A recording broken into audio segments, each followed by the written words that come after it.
Welcome to Hopscotch-N-Jacks, a podcast where we take our inner child back to school to unpack and unlearn the lessons that shaped us to better ourselves and our futures. I'm Karen. And I'm Justice. Let's go. And now it's time for our morning announcements. What's that thing that you've been putting off? You know, that task staring you down from your to-do list that just feels impossible to start? What if the reason you're stuck is because your inner child is holding you back? Marianne Williamson said, "Our deepest fear is not that we are inadequate. Our deepest fear is that we are powerful beyond measure." The only way for us to push past our internal fears is to get a better understanding of the why, the what, and the how we struggle. So for today's topic, we will be addressing why we procrastinate, what is the deeper reasoning for this behavior, and how can we heal from this? In this episode, we will discuss how procrastination can lead to self-sabotage and the ways we can show up for ourselves in order to prevent this. So when you're watching this or listening to this on your favorite podcast platform, we want you to be able to take away identifying key causes of your procrastination and provide guidance on how you can address your inner child and heal. But before we get into that core curriculum, please note, we are not therapists. We are not psychologists. Think of us as student teachers. You know, we're here learning along the way and taking you on this journey with us. So let's get it. Let's get it. Our core curriculum today is life skills, setting ourselves up to win, and strategies to shake us out of our old patterns. So what is procrastination? Well, procrastination is the act of unnecessarily delaying or postponing a task or decision despite knowing there will likely be negative consequences for doing so. It's more than just putting things off. It often involves an emotional component where the short-term relief of avoiding an unpleasant task is chosen over the long-term benefit of completing it. This is where our inner child enters the picture. Dun, dun, dun. Bum, bum, bum, bum. First, the why and the what. I'm struggling now. Like, this is something that I'm struggling with. So I'm hoping to learn something out of this as well. You know, whatever you can teach me or whatever we can teach each other and, you know, take away from this. But when I moved out here, I had set goals and I had an idea of what success looked like. And I wouldn't say I threw my all into it because I was always like, I also have to keep this day job. I have to keep a roof over my head. I have to have a steady paycheck.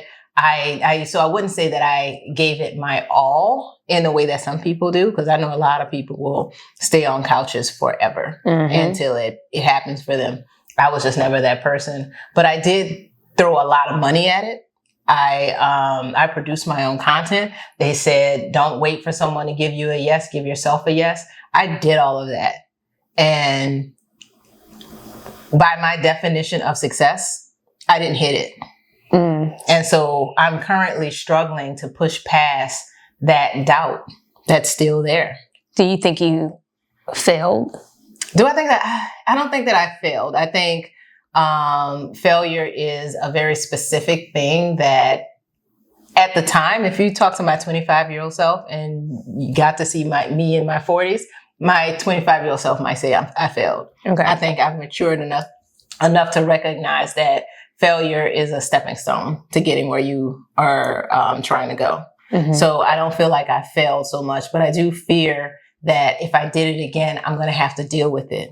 And, you know, I'm worried about the criticism of others, you know, like that's really, really hard for me. Like I've been working consistently at a thing, like it slowed down during the pandemic. And I don't think I haven't shot a new thing for myself. I've helped other people shoot, but I haven't shot a new thing in 5 years. This podcast. Yes. But it's different. I'm in front of the camera now. Yeah. Like the only time I was in front of the camera before was as an extra. I'm just saying it's just a role reverse and something new and uncharted territories. Yeah. I mean, it's a new effort. Yeah. You know, but I'm just saying in terms of the way that I originally saw it, I came out here as a writer and I quickly realized I also wanted to direct and I was also producing from the very beginning. So I was always, you know, producing work. And now I feel like, do I have it to keep going? Like, I feel like age is a factor. Should I be growing out of this thing? I think about the people when they talk about the rappers who are still trying to rap, in their 40s. And it's like, yeah, you could be successful, but, unless you have the next cha-cha slide, I don't know how successful you're going to be. Yeah. But what were you about to say? I think, that fear feeling, I kind of connect with that as well. I came out here as a professional dancer. Mm-hmm. And I was measuring myself at the rate of the type of success I'm supposed to have in a certain amount of time based on other people who I knew personally that came out here. And when I wasn't hitting those benchmarks, I began to think, I'm not going to be the dancer or choreographer that I want to be. And I started to shift my role a little bit. So instead of facing the heartache of not achieving my initial goal, I kind of just changed my story and changed my purpose. Yeah. And it was like, I can circle back to that, but I might come back to that dream in a different manner. Yeah. And that's okay to do. But it was really hard when I had to re-identify who I was. And the industry is like, you always looking for that validation with your peers in the industry. You have those peers that have your back, and then you have the peers that don't have your back. Just from getting a headshot to learning a new dance style, it was like I was always having to deal with, oh, you're not doing that move like so-and-so. Mm-hmm. Oh, you want to be in this video, then you need to go take this person's class. Right.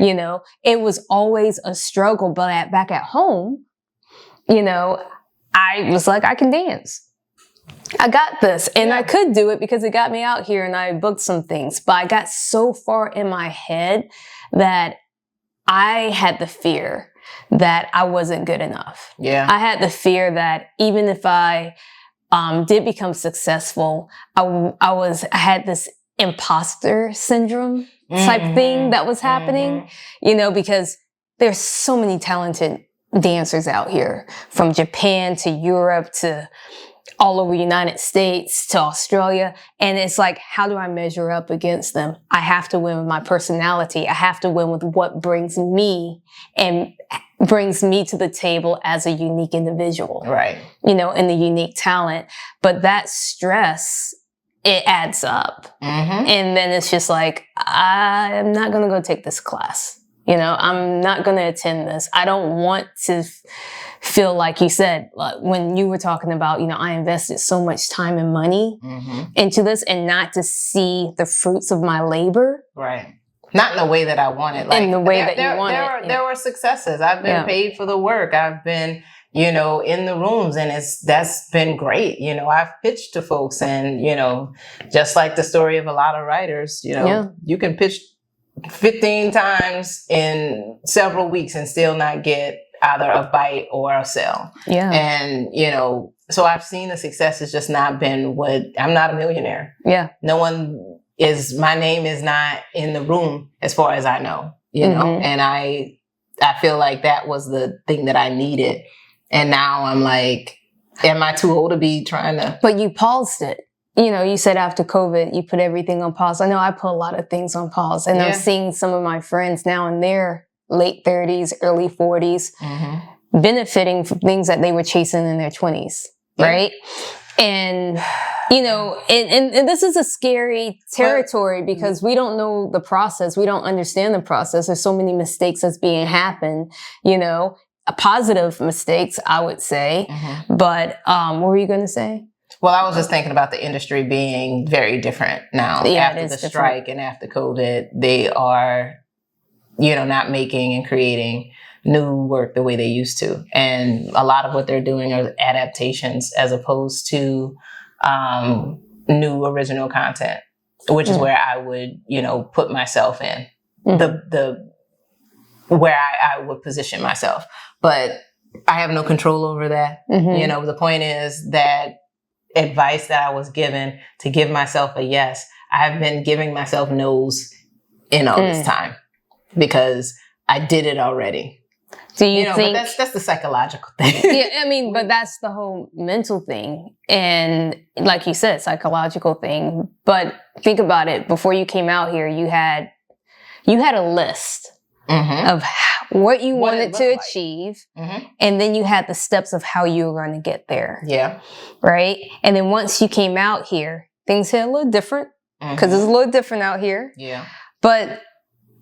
And the success that you saw yourself at is here, right?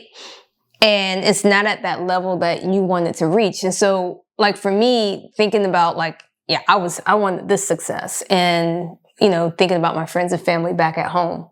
What do they think? Yeah, I mean, and also comparison. Yeah. That's generally like the thing. The thief of joy is comparison. Always comparing. Yeah, and we can't do that. That is not going to help us get where we want.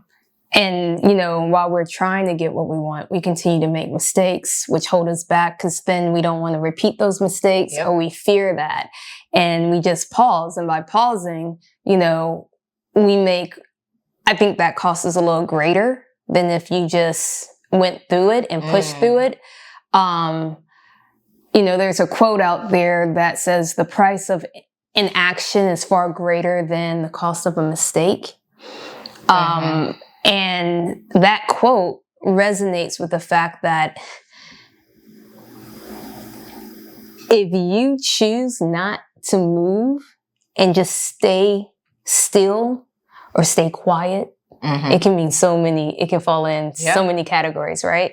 Then the mistakes that you may have made in order to get to where you are now, you wouldn't be the person you are. Right. If I go back and think about everything that I've done and all the mistakes and try to erase one mistake after another, after another, after another, after another, would I be this? No, you would be a totally different person. And that only depends on whether or not I mean, I don't know, we might want to cut this, but I mean, that depends on whether or not you like yourself.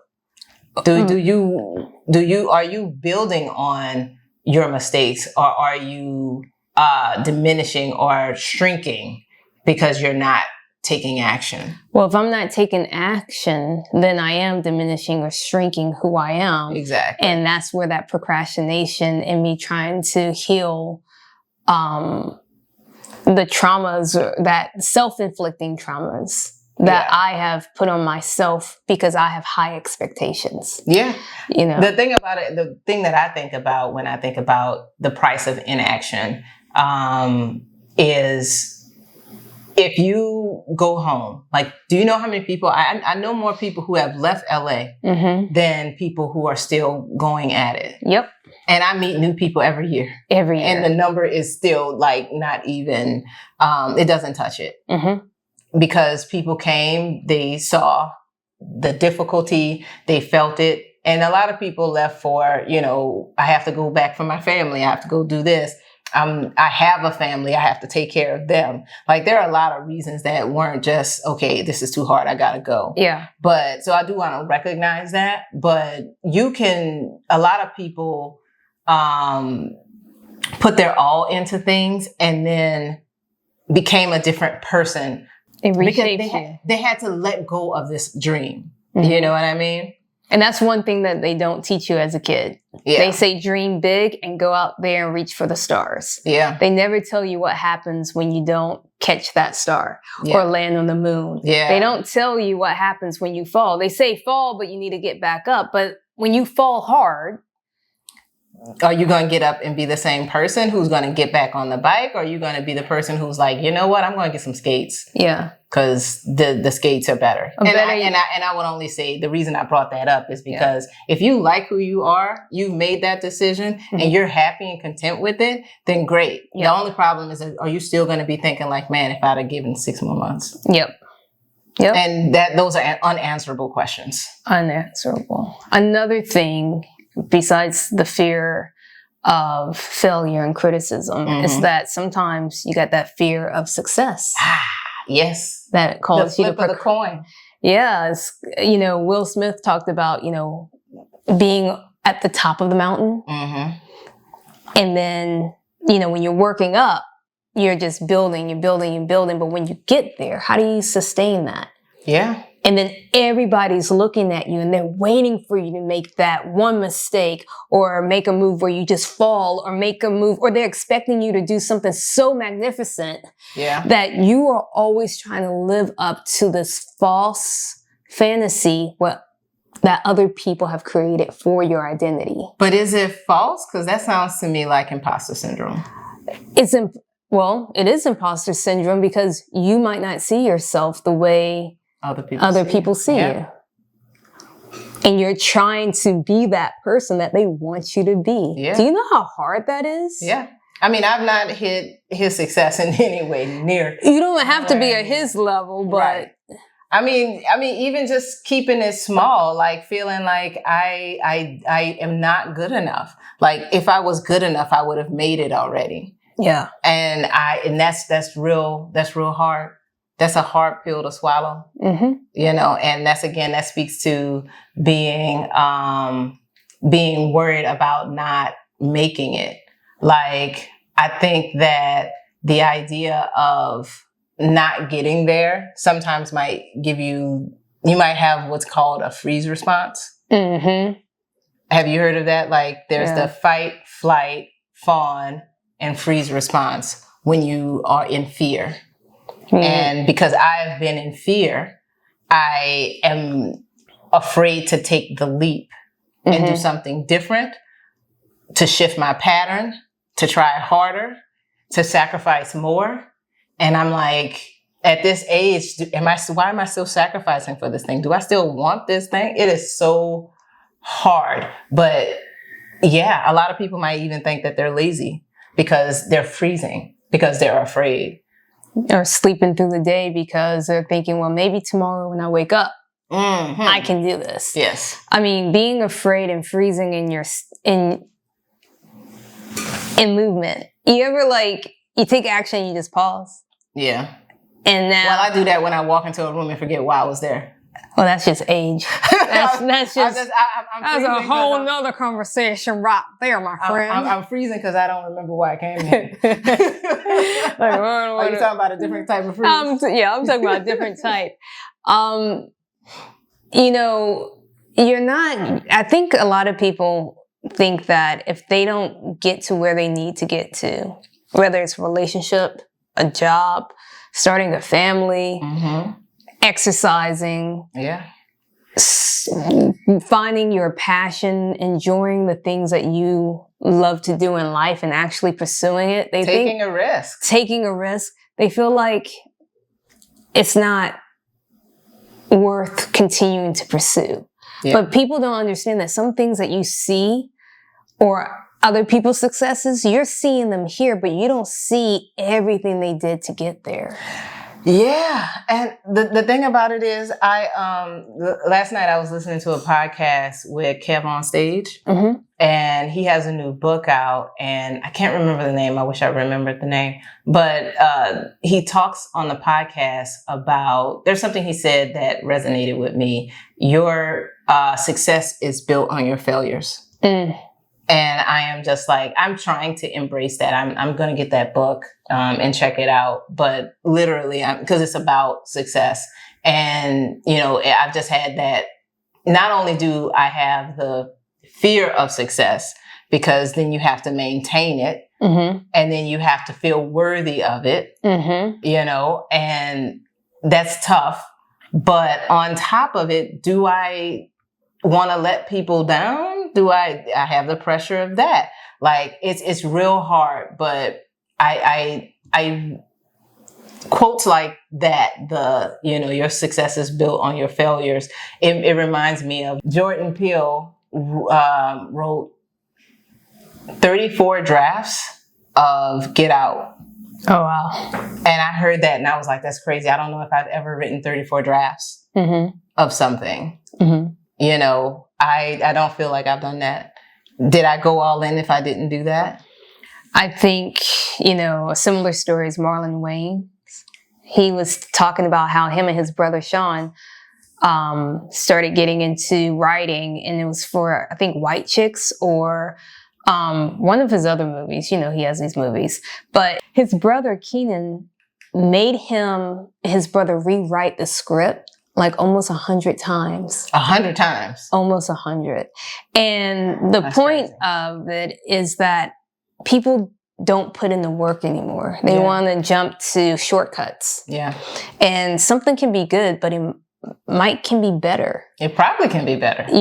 So if you're really wanting this to be successful. Now, I'm not saying continue to edit and redo things over and over where you just stop and you don't put it out. Because that's a whole nother thing. And that's a whole me. I've done that.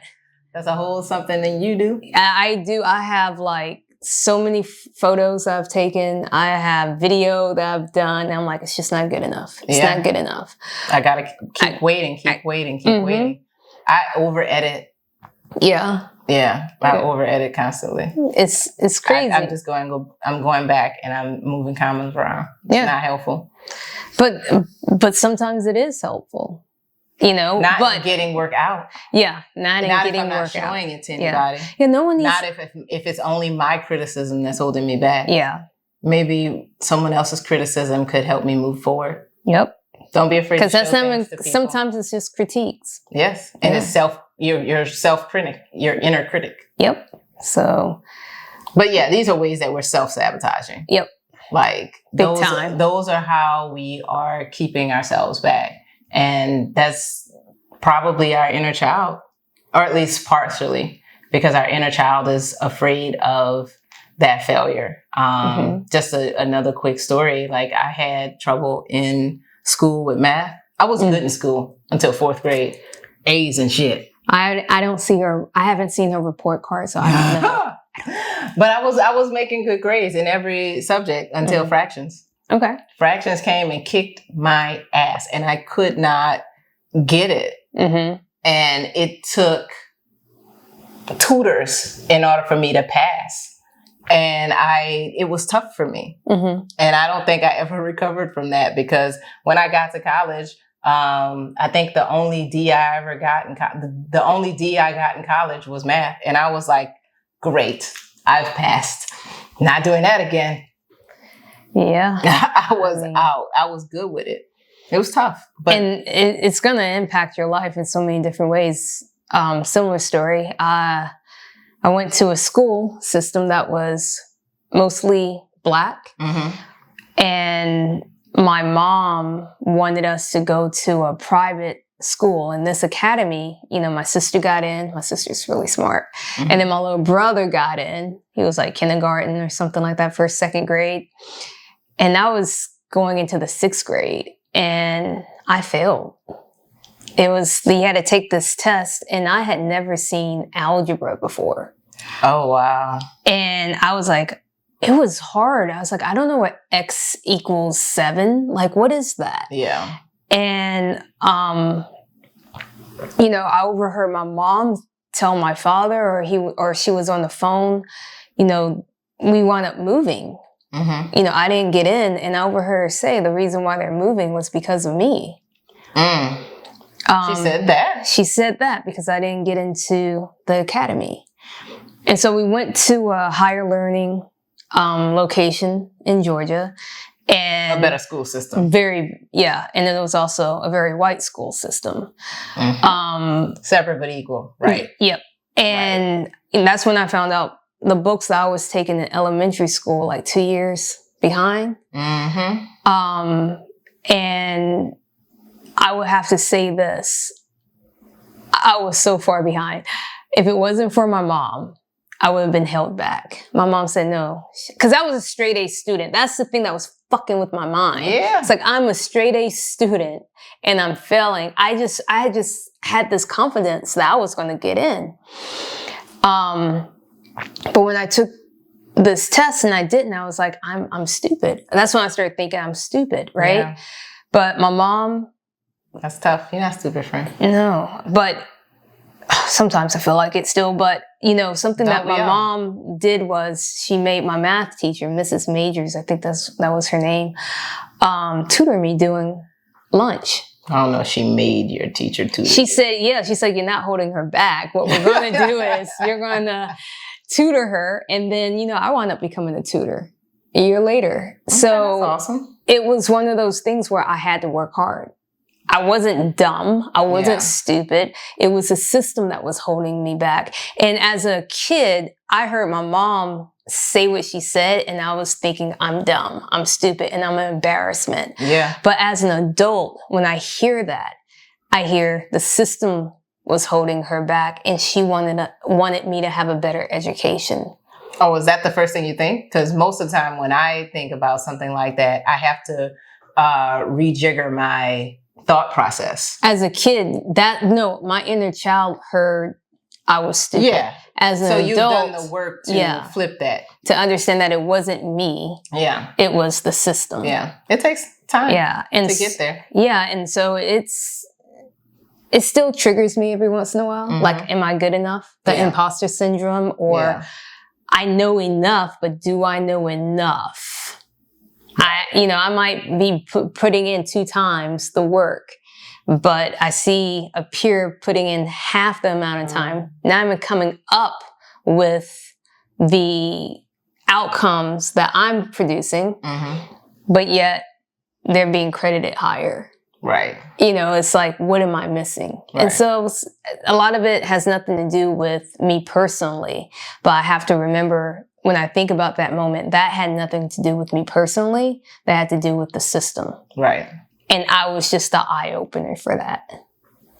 I get you. But, the whole key to that is recognizing where that self-sabotage is coming from and then fixing it. Yep. So what does that procrastination look like? How do we procrastinate? Procrastination comes in different forms, from doom scrolling on social media. You can also joy scroll on social media. Depending on what you're looking at. Yeah, I mean, I'm saying that it's not necessarily a bad connotation. You can just be enjoying it, Yeah. You just get sucked in. Yep. And suddenly you're on Book Talk or all those other things, like you're watching dogs and cats, and you start looking into conspiracy theories, trying to, is that real? The whole point is that it's a distraction. It's a huge distraction. Yeah. Dating. How is dating a distraction? Well, for me, it's not. Because you're not doing it? I'm not doing it. Yeah. So for you, how's dating doing for you? Oh, dating in general is fine. But you can use dating as a distraction from your work for sure. Like, especially if you're doing it without intention. You're dating anybody because they're showing you attention. You're getting validation from those people as opposed to you giving it to yourself by moving towards your goal. I agree. And then, showing up for others all the time. Yeah. When you're too available for other people, when you are putting someone else's desires above your own. I mean, I do that. I have found Justice. Hi, I'm Justice, and I put other people's careers, dreams, desires above my own. Yeah. Work above my own. Yeah. Is that being too busy? I make myself too busy to focus. Is it on what I need to focus on? It becomes a situation and becomes a pattern that it's hard to break, but acknowledging it first is the first step. But in this situation of like putting others before, it's always easier to take a risk on someone else versus taking a risk on yourself. Yeah. Or literally showing up for somebody else is like, I can accomplish this thing because all I have to do is show up.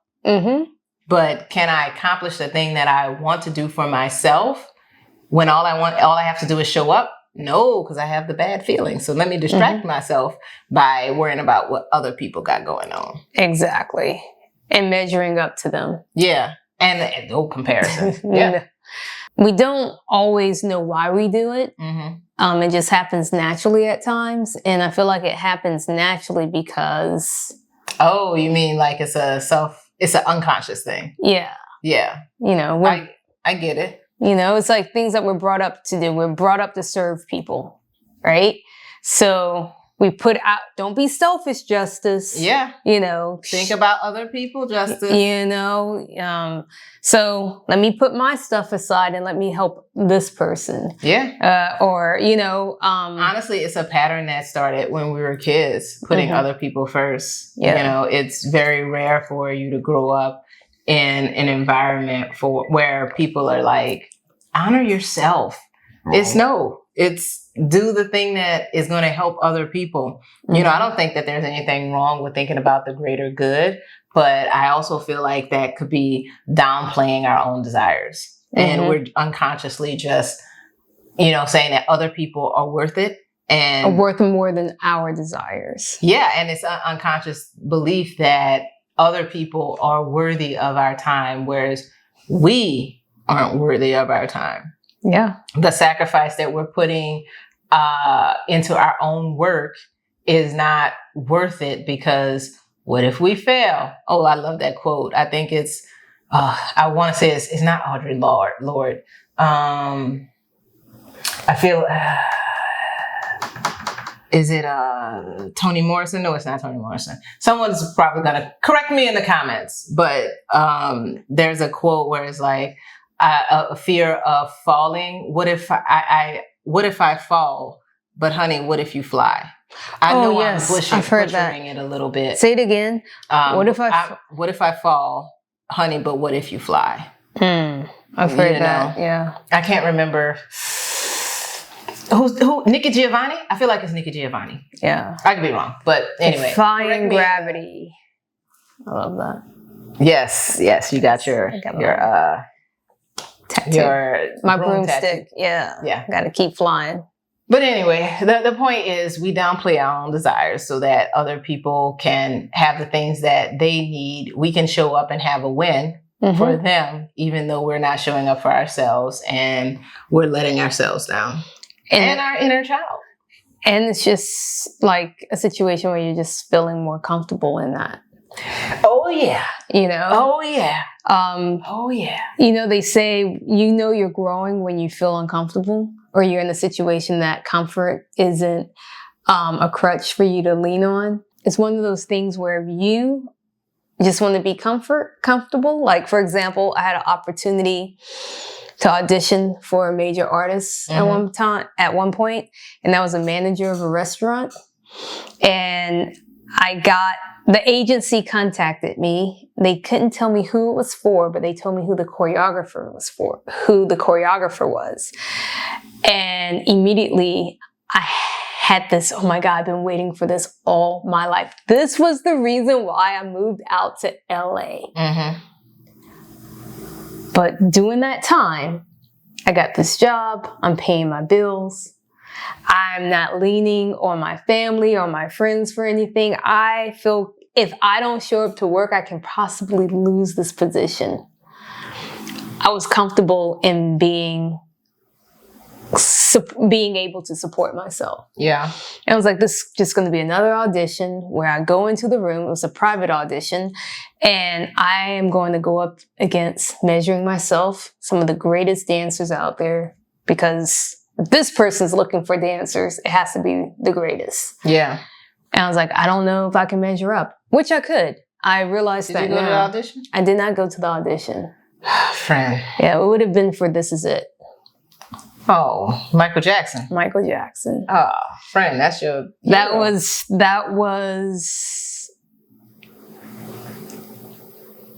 self-sabotaging. Girl, I've had executives hit me up and been like, can you hit me with this script in 2 weeks? And I was just like, I am frozen. I can't do shit. And I was just like, this is what I'm working for. Yeah. And that's one of those things that popped in my head every once in a while. I'm just like, damn, there were so many opportunities that I had that I did not rise to the occasion for. And when I think about, literally, that's what took me down in COVID. Like, I was writing and then I was like, why am I writing? I'm not going to make it. I already had these opportunities and I fucked those up. What am I doing? I just need to give up on this because it's not meant to be. Ooh-wee. Anyway. You may not have fucked it up. You may have just postponed it for a later date. I mean, I hope so. I'm still working at it, but that doesn't mean that the fear isn't there or that it's not hard to push past it. But yeah, that's something that we are always going to battle internally. That's not, it's like you talk to some of the greatest people out there, and I'm not just talking about in the entertainment world. I'm talking about, you can talk to someone that owns a business. You can talk about your parents. Like, you have some mothers and fathers who are the greatest mothers of all time, you know, and they still trying to measure up to somebody who they looked up to. Yeah. It's like, it's always going to be this little voice in your head questioning, am I good enough? Am I worthy? Do I understand the assignment? Right. So let's shake some things up a little bit. Get out of your comfort zone. Yeah. I mean, the thing about it is, it's very fucking hard. It's very hard. And not only do we have to honor that, we have to push past it. Yep. That is the tough part. You know, we do get comfortable. We know that we both have day jobs. We both go to work 5 days a week and get stuff done for other people. And we for us, show up. I mean, and we show up for Hopscotch-N-Jacks. Yes. Like, we are doing it. We are making it happen. But at the same time, my personal goal is to finish my novel. And I spend so much time doubting that I've even chosen the right topic, that I have the right story. Like, that is, the pushing past it is hard. But you know what we got to do? What do we got to do? We got to do it. We have to push past it because it's not helping us. It's harming us. It's harming us.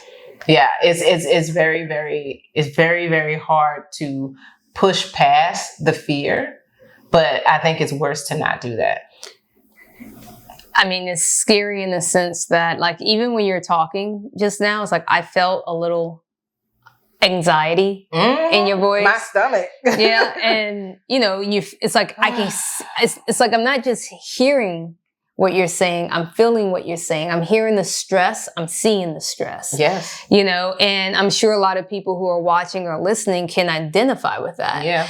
Because I don't know why it's so relatable, but it's freaking relatable. I think it's relatable because everyone goes through it to an extent. I think there are a lot of people who are very confident in what they're doing, but most of us are, figuring it out as we go. And there is a lot of doubt in that. And the people who are most successful are the people who push past that and say, I'm going to do it anyway. I'm going to do it anyway. Those are the Will Smiths of the world. And even though there are a lot of people who haven't reached his level, and there is no reason that you have to shoot for the highest pinnacle. You don't have to shoot for Mount Everest. Sometimes it's just, I want to sell this thing on Etsy. And those people who are not doing that, you created a profile 3 months ago. You have a stock of boxes in your living room and you still haven't done. Did I touch on something, friend? Did I touch on something? I don't mean to expose you, but the point is, you've done the thing, but you still haven't put it out there. Yeah. And why is that? The fear of failure and the fear of success. And how is that hurting us? It is causing me to self-sabotage and hold myself back longer. I mean, it's limiting my opportunities that I've already prepared for. Yes. It's moving me away from relationships. And when I speak to relationships, I'm not talking about romantic relationships. I'm talking about relationships with possible business partners. Yeah. Relationships with friends who have that same goal and maybe we can work together and get somewhere, Yeah. I'm talking about relationships at a level that can be life-changing. And when people are seeing you drown in your own self-doubt and fears, you know where they go? They go to the next room. You will never see a successful person at the level of success that they want to be at in the same room with somebody who doesn't get them, who's not at their level or higher. Yeah, So- I mean, there is an aspect of surrounding yourself with the examples of the goal, I guess. Yeah, like mine, because those are the people that get it. I can't go to my mom and say, "Hey, mom, I'm going to do a podcast. Want to help me do it?" She Does don't your know. mama listen to a podcast? You know what? It doesn't seem like she has. But she has been listening to podcasts since we started. Yeah. And then her idea of what a podcast is, I mean, there's so many podcasts out there that there's not one right formula. No. But we have to pick a formula that works well for us. Right. And it's always going to be a growing process. Yeah. And mistakes are going to happen too. Yeah. But I think the point that you're making is that you can't always go to the people at your level in order to ascend to the next one, because you have to go to someone else that's at a higher level to ascend to that next one. Or someone that's in the same, someone that's in the same industry as you. Like, someone who's walking that same path. Yep. And they get it. Yeah. And it's okay. That, you know what that means? That means you're growing. Yeah. Your inner circle has now grown. Yeah. You know, and if you want to come with me, come with me. Exactly. If not, I'll be here and I'll come back to you when I can. Yeah. I'll reach back if you're ready the next time. To pull you up. Exactly. But I think the thing about it is the anxiety that you bring up, that, you know, that you hear in my voice, you know, that stress that we're feeling, that has a negative impact on our bodies. Your age, like, I feel like I got more gray hair during COVID than ever. You can see my gray hair. Dude, you can see mine too, but see, I cut it off. And but I've been graying since I was 25 years old. Oh, and wow. This is just the result of it. Like, it has just continued to gray. Yes. That's my first gray So you hair. were stressing yourself out at the age of 25. Or my family just gets gray earlier. Yeah. One of the two. But your health does get impacted by absolutely your depression. The high blood pressure. You start eating and now you're sugar high. going. You got that sugar. What is it called? Oh, diabetes. Yeah. You got that sugar. I mean, all of that has an impact on our negative impact on our health. You turn to substances. Oh, yeah. You know, you might abuse alcohol so that you don't have to feel. Exactly. You know? You're trying to numb it out, forget about it. Yeah. Wake up. What happened? Oh, I blacked out. Yeah. Did I get that work done? Absolutely not. But you know what? I'm going to drink and I'm going to forget that I have a problem with that. I mean, and yeah, it's hard. It's hard. And, you know, sometimes when you're dealing with that, you're dealing with that depression, you know, that you haven't really unpacked yet. And you probably don't even know that you're going through depression until... Honestly, I spent a lot of time thinking I was lazy. I spent a lot of time thinking that I'm not worthy. And the reason I'm not getting anything done is because I don't have the capability. I'm ignoring the fact that I have talent. I'm ignoring the recognition that I've gotten throughout the years that I'm on the right path. Yeah. I'm ignoring the people who read my work and was like, this is really good. You need to do this, that, and the third thing. You know, a big part of my problem in my youth was thinking that I was right. Like, just your youth? Friend to friend? Do not read me, friend. Do not friend do to that. friend?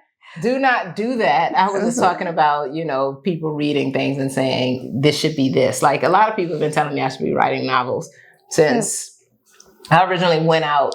I originally was seeking to write novels until I got to college and I fell in love with film production. Yeah. And I switched it up. And even I went to LACC when I first got out here. Oh, nice. Because I'd only taken one script writing class because I went to Xavier and Xavier does not have film classes. They have a studio and I could do broadcast journalism, but that's different from writing fiction or writing scripts. Yep. So I took script classes at, you know, the community college out here. And my teacher was like, you should be writing novels. And I was like, no, scripts.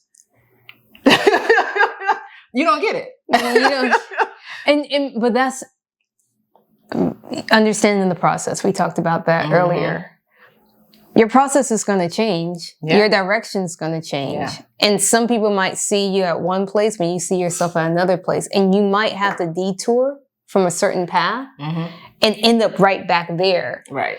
But all this growth from the mistakes, from the lessons of being turned down or failing upward. Have you ever heard that? You fail upward? It's usually white men that do that. Yeah. But, you have the situation and then you come back to maybe what you originally wanted to do. And then you have something to write about in that novel. Absolutely. I definitely feel like a novel now is much better than a novel back 20 years ago. Yeah. For sure. Yeah. For sure. See, you got to live life a little bit. Yeah. But so let's get to some solutions. So how can we break the habit of procrastination and heal our inner child? Yeah. So for me, the best way that I was able to really get through the depressions or situations where I just felt like giving up and procrastinated all the way through to the end was recognizing that the best way out is always through. Robert Frost said that. I'll say that one more time. The best way out is always through. So you can't go back. You can't go back. You can't go sideways. You can't go sideways. You got to go through it. You got to go through Even though it's hard? Even though it's hard. Shit. I mean, that's life. Look, we didn't enter this life going left or right. We had to go through. I actually took a side exit. I took a side exit. I didn't. I went through a slit through the stomach as opposed to, the natural tunnel way. Well, you still went through something, didn't you not? I did. I got outside and was like, what the fuck is this? I was like, what's this light? I've seen it before. I don't like it. I don't like it. Put me back in. Exactly. It was much more comfortable there. Dude, what am I smelling? Did someone do something? I don't like any of this. Put me back in the embryonic sac, please. Thank you. Jesus. But going through is the hardest part. But once you get through it, you grow into a whole other person. And when I was going through some years of depression, and when I made that decision to rise to the occasion and show up for myself, I don't know how it ended up in my Google search. I don't know how it came to me, but the 5-second rule by Mel Robbins entered my life. And when this entered my life, I started to slowly progress into the individual that you see today. And it started with my weight. I was used to being 110 pounds. Yeah. Girl, I was small. Very small. Not saying that I was proud of being 110 because I always wanted to be 125. Yeah. And muscular. Yeah. Not muscular like bulky Arnold Schwarzenegger, but sexy muscle. Yeah. Right? You wanted to have the lesbian vest. I wanted to have those dyke arms that you called. I did not call You did. I was like, that was rude. I did not. I don't use that word. Yes, you did. I said lesbian arms. I'm just Stud joking. arms or something. You said something. It definitely wasn't dyke. So anywho, so I was 154 pounds. Oh. And I didn't realize I was 154 pounds until I realized that my underwears were getting eaten by me. You put them on, it was like, circulation. It happened at the mall. I was buying some clothes because I couldn't fit in my clothes. And I went to the dressing room to change clothes. And I took off my clothes. I was like, what the hell is going on down here? I couldn't even try on the new clothes. I just put my clothes on and went home, and I was just in tears. So the 5-second rule is what helped me on my health journey. Yeah. And basically, the main core idea of the 5-second rule is that when you have an instinct to act on a goal, you must go 5, 4, 3, 2, 1, and physically move, or your brain will stop. Your brain is your worst enemy when you're at this state because it sabotages you on a regular basis. Acting within 5 seconds, acknowledge you have this moment where you're afraid, and that's normal, but you can use the 5-second rule to push through it. Yeah. You know, those are the type of takeaways that I took from Mel Robbins. And I would wake up in the morning, go 5, 4, 3, 2, 1, jump up, use the restroom, get my protein shake, and then go for a walk. Right. I was like, I have to go slow. I would refuse to just put this all on me. I will go slow. Then it was like, you know what? I need some help. I started sleeping in my workout clothes. It helped me go 5, 4, 3, 2, 1 and wake up. I had intention. I knew what I was going to do. And it helped, but it just didn't help. It just didn't help there. It helped in the sense that I saw myself growing and able to mentally push aside all the worries and fears and the sadness that was holding me back. Yeah. And so what I realized was that each time that I used this rule and pushed through the initial hesitation, I was providing a micro experience of success and safety to my inner child. Okay. And it was like I was showing her, see, it wasn't as bad as we thought. Right. You know, I can handle this. Mm-hmm. Taking action doesn't always lead to pain. And you know, and that's the fear. It's like, this is going to be a painful experience. I'm going to fail. I'm going to be criticized. My family's not going to like what I'm going to do. My friends, I might lose friends. Or better yet, I'm not good enough to be in this room. Right.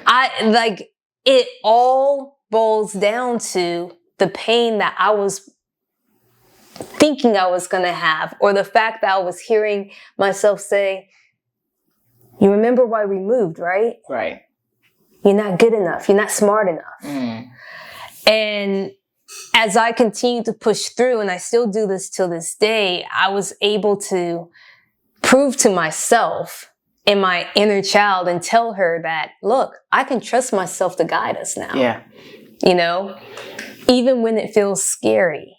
And I'm going to stay consistent because the small scale action will build up our confidence. Yes. And gradually it's going to rewire my brain. Yeah. You know, and make it less likely for my inner child to trigger that procrastination. Right. And hesitation. And put me in similar situations I went through years ago in the future. Right.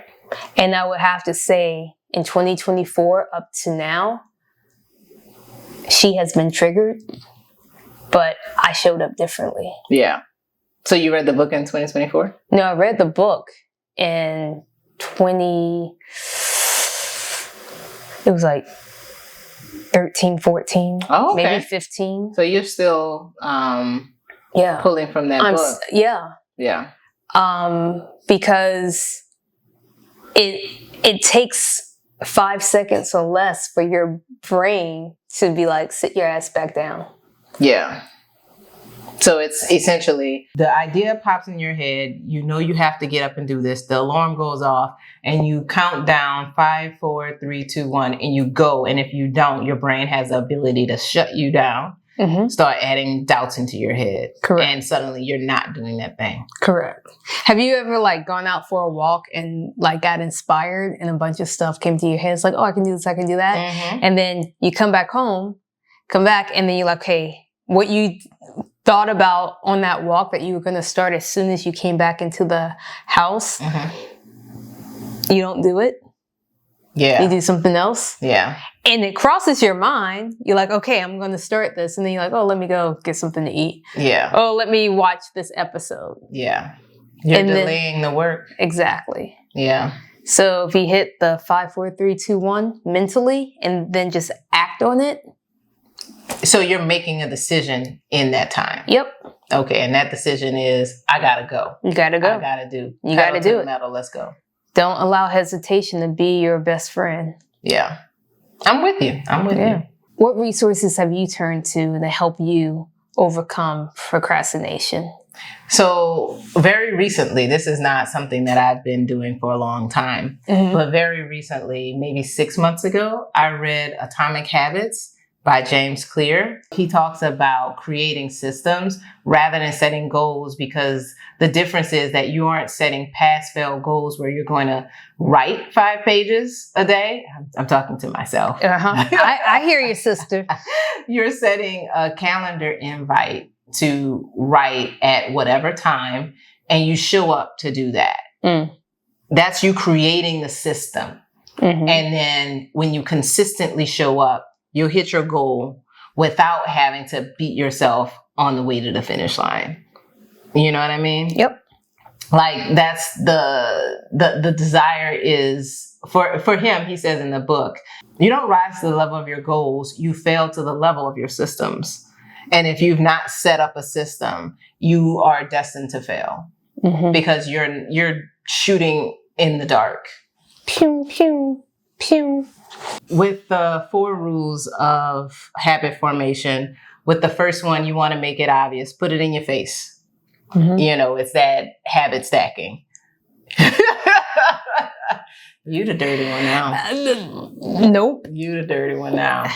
But anyway, you wanna make it obvious. One of his suggestions is to combine a new habit with a daily or regular practice. You know, kind of like Mel Robbins starting out that challenge, the high five challenge, where you're supposed to high five yourself, encourage yourself, love yourself every morning when you brush your teeth.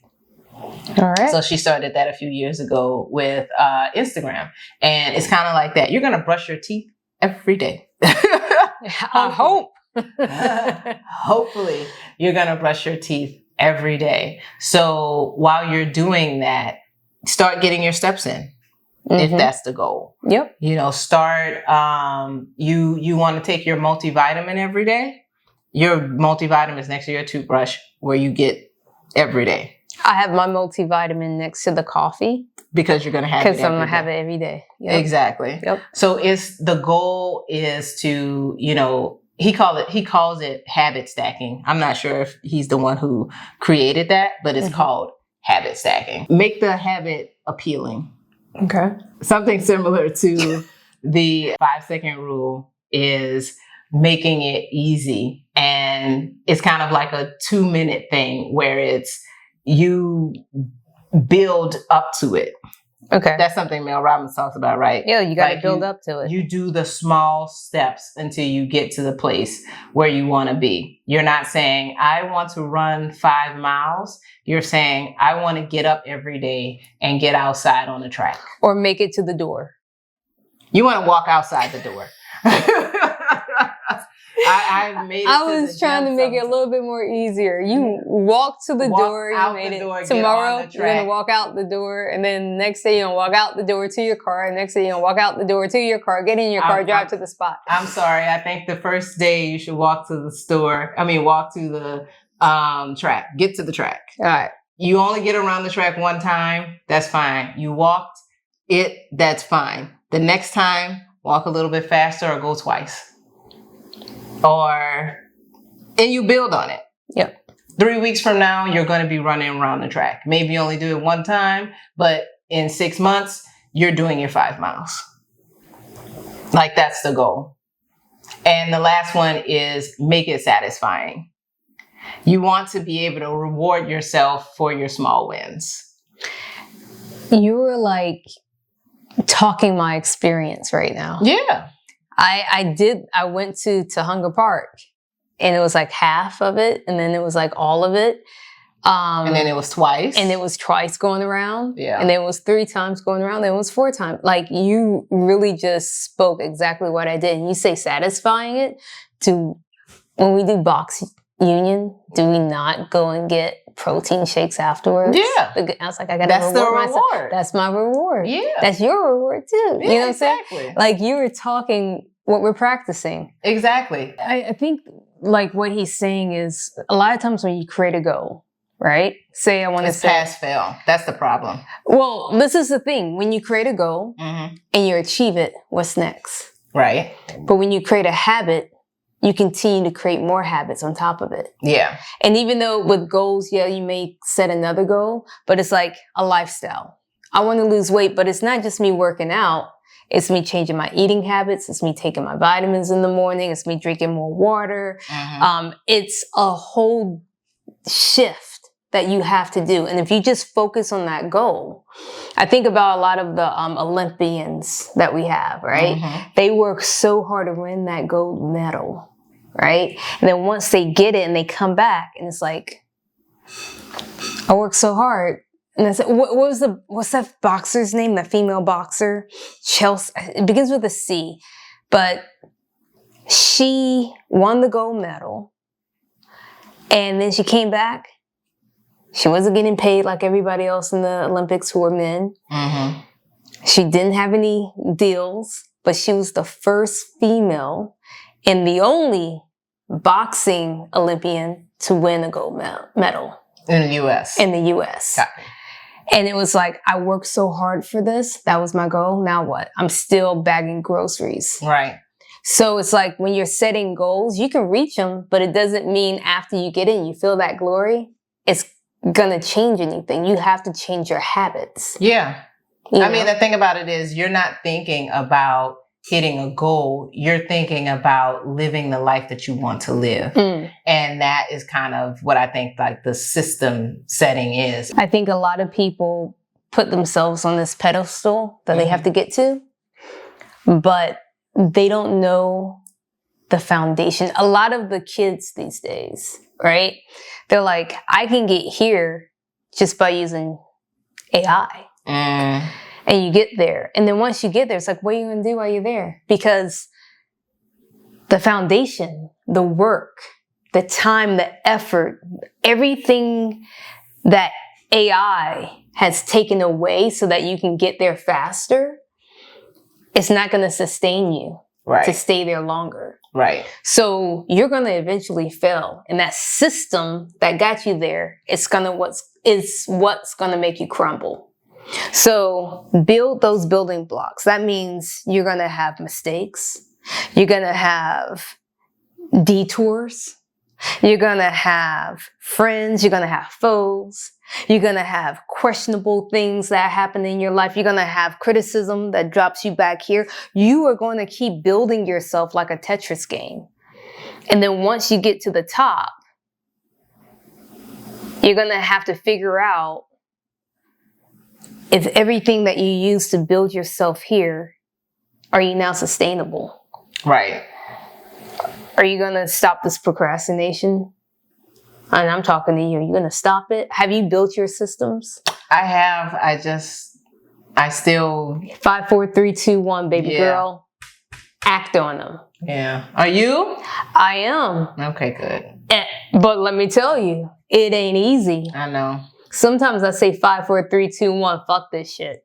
Or come on, 5, 4, 3, 2, 1. Yeah, and come on, 5, 4, 3, 2, 1. Yeah, and I'll say it multiple times sometimes because you are human. I am human. You're human. I am. You know, I try to be a robot, but it doesn't always work. Because you're not a robot. No, I'm not. For those listening, she did a whole routine. Check out the YouTube and leave a comment. I'm a geek, and just know I'm geeky cool, okay? Sure. Wow. But I mean, I think that's the most that takeaway right there is important. Yeah. You know, and this is the thing. We actually learn all this as kids. Do we? Well, I would have to say this. When you're in school, they try to encourage you to do more. And I don't know if they try to encourage you to do more because they just want you to be caught in the system working for the man. But that's why school was invented. Yes. But you are learning certain tools. And if you keep your mind open, you can break that system that they were trying to put you in and create your own system. Yeah. And those people that do that, are the ones that everyone's trying to put back in the box. But you can do that. I'm not somebody that likes living in the box. Right. I've been living in the box and pushing up against the walls. The walls. Yeah. Wall to wall. Dun, dun, dun, dun, dun, dun, dun, dun.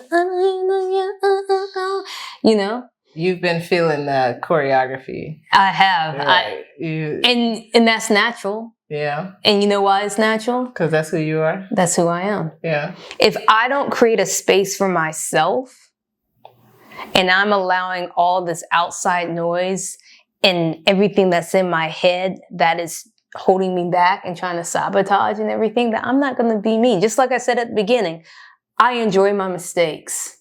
That's who I am today. If I remove it, who am I going to be? Some version of me that you probably won't be sitting next to. You know? Yeah. And, you know, you got to remember, like, when you came out here, you call it like a military regimen. I call it discipline. You're doing a lot of the stuff that you just spoke about. Yeah. From the Atomic Habits book. You were already doing that. Yeah.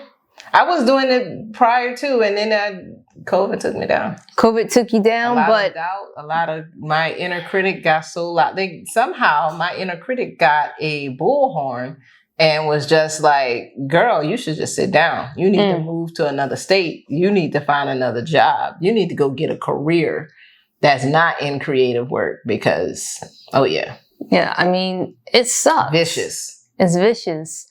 But at the end of the day, what have you learned? Like, we're here today doing this podcast to try to help heal our inner child. Yeah. And I feel like you and I both, we have some internal issues that we've sought help to overcome, to allow us to continue to, for me, I feel like I'm going the path that I'm supposed to go down.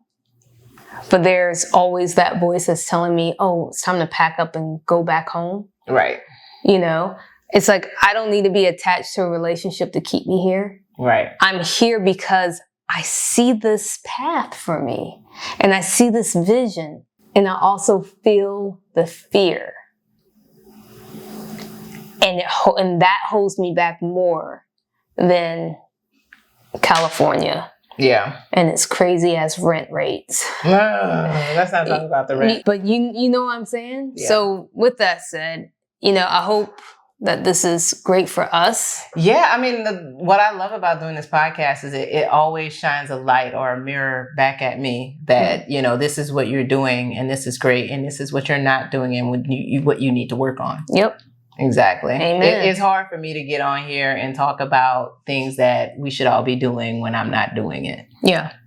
And it's a reminder. That's why we're student teachers. Yes. And with that, with all these takeaways of how we try to address and grow from our procrastination and experiences, we hope that you can find a source that's beneficial to you as well. Yeah. So let's get to the homework. Oh, man. Homework, people. Yeah, you got homework. Yeah, and you know what it is? It's identifying your core cause of procrastination. Yeah. And what is your inner child trying to heal from? Yeah. You know? Yeah, and next, take the steps to push through it. Check out the books we mentioned or find a source that works best for you and work on some systems. Get those systems together. Yeah. You know what that is? That's the school bell. Ooh. What? After school, we go dip in the pool, which is really off the wall. I got a color TV to watch the Knicks play basketball. So, Karen, what are you working on after school? Time management. Okay. I am getting my stuff together so that I can actually be productive in what I'm doing. I am actually going to employ these things in my creative work. Nice. The 5-second rule and, you know, staring at the computer as long as I have to, within my, 90 minutes in the morning and the 90 minutes at night if I can. Nice, nice. What about you? I'm going to optimize my planner. There's similar, but I'm trying to figure out how to digitize it. I use Notion, I use Teams, I use regular planner from Apple, But how do I do it so that as I build up my company with Lily Rose, I can make sure that my clients are also being a little bit more involved with it to make it where we're all connected. Kind of like how we do the editing for the show. Like, I find it so beneficial. It was rocky at the beginning, but now it's like, oh yeah, this does work. Yeah. You know, We figured it out. We figured it out. And there's programs out there that allows us to really get things situated, especially when you're multitasking. Yeah. I mean, in this day and age, you have to multitask. Unfortunately, that's not good for your brain, but It's not. That's why I need to optimize my planner. right. You're going to get it together, friend. Yeah. What about for self-care, my friend?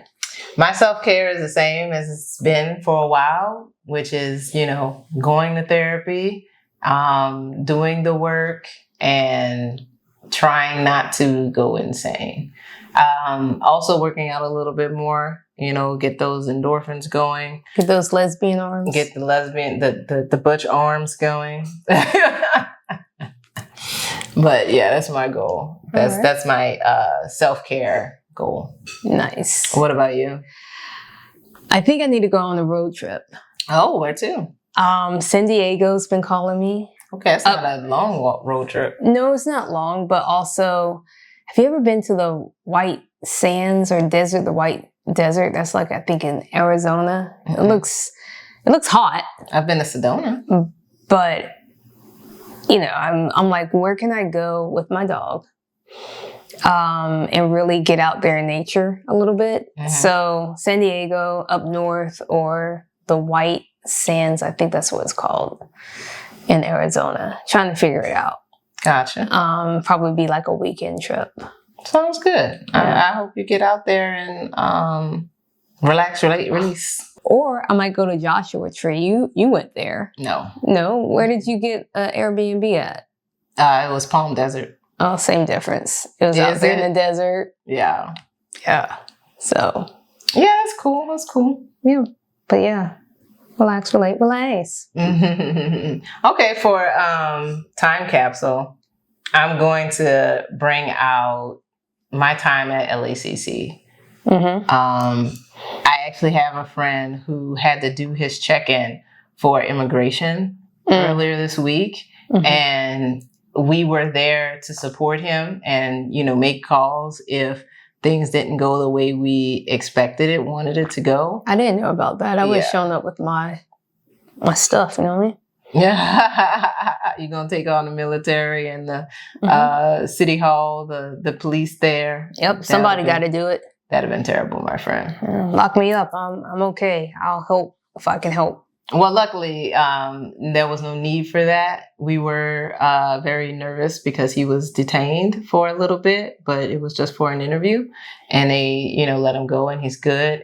But they've increased like the 6 months check-in now as opposed to a year, and we don't feel comfortable with that type of every nonsense. 6 months. I hate that. It's really bad. So yeah, and my friend, that's where I met him. Almost 20 years ago, I met him at LACC. And so I've just been thinking back to that time. And when, you know, people could just be in the country because they had the legal right to stay and didn't think that would just be pulled out. The rug would be pulled out from under them, you know? So, yeah. Get those early adult classes in and meet you a new friend. Boom. Boom. I agree. What about you, friend? I think I'm going to go back and bring out CNC Music Factory. Everybody dance now. Dun, dun, dun, dun, dun, dun, dun, dun, dun. Why, you ask? Why? Because it brings back a memory that for me was exciting. My mom, my sister, and my little brother, we shot this little video. And we were all dancing. Dun, dun, dun, dun, dun. And it was just fun. My little brother had Snaggletooth, right? I had a microphone. It was like an MJ microphone and everything. He's like, because he ain't had teeth. It is so freaking cute. And then you just see my sister and I just as kids dancing with our mom, our brother. And it's just for me, it was a happy time. It's something that I do miss. I think moments like that, for me, I got to keep bringing up to keep me moving. Yeah, that's awesome. It's a great memory. Yeah. And a great group.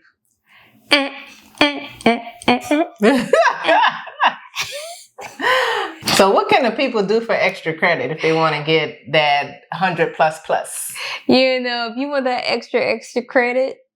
Yeah, you could follow us because we don't want apples. We don't want apples. Like, follow us on Hopscotch-N-Jacks pod on Instagram. Yes. Write to us at hopscotchnjackspod@gmail.com and just let us know what you're thinking. Do you like the show? What subject would you like for us to address? Yeah. You know, because as student teachers, we are willing to educate ourselves.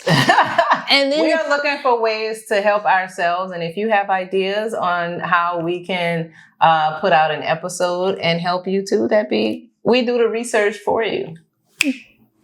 And if you want that extra credit, you can get to know us. You know what I'm saying? At Karen Got This on Instagram. And at Art of Justice on Instagram. That's with the IS, not ICE. And make sure, in addition to that subscription, make sure that happens. Subscribe. Hit that button right now, actually. Mm-hmm. We want you to like, follow, and comment below. Let us know what you think. Yeah. Throw in your story and, make sure you share too. Sharing is caring. Sharing is caring. Peace. Muscle. Oh, it's kind of wimpy right now. Hilarious. It's a little wimpy. The diary of the wimpy. Your game up. Or I gotta get back in boxing. Get your game as up. Much.